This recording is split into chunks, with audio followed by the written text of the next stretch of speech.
Nation state ইসলামের জাতিরাষ্ট্র হারাম। দেখুন, ইসলামে সমগ্র বিশ্বময় বিশ্বের মানব জাতিকে সবচাইতে বেশি স্বাধীনতার কথা বলা আছে, সবচাইতে বেশি উন্মুক্ত স্বাধীনতা দেওয়ার কথা বলা আছে।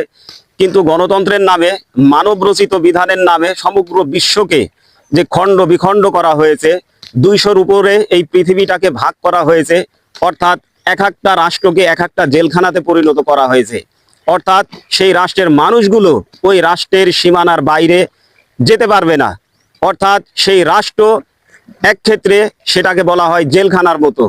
অর্থাৎ পৃথিবীর বুকে সবচাইতে স্বাধীনতা যদি দিয়ে থাকে তাহলে ইসলামই দিয়েছে। আর মানব রচিত বিধানে মানুষকে জেলখানায় বন্দি করেছে।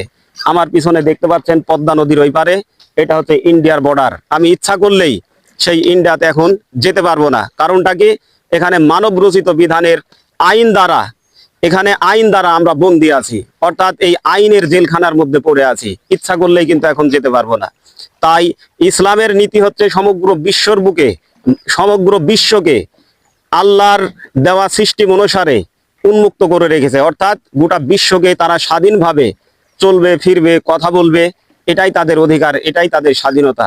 কিন্তু এই মানব রচিত বিধানে এদের উন্মুক্ত স্বাধীনতা নেই। ইচ্ছা করলেই এক রাষ্ট্র থেকে আরেক রাষ্ট্রে তারা যেতে পারবে না ভিসা পাসপোর্ট ছাড়া। সবাইকে আল্লাহ হাফেজ।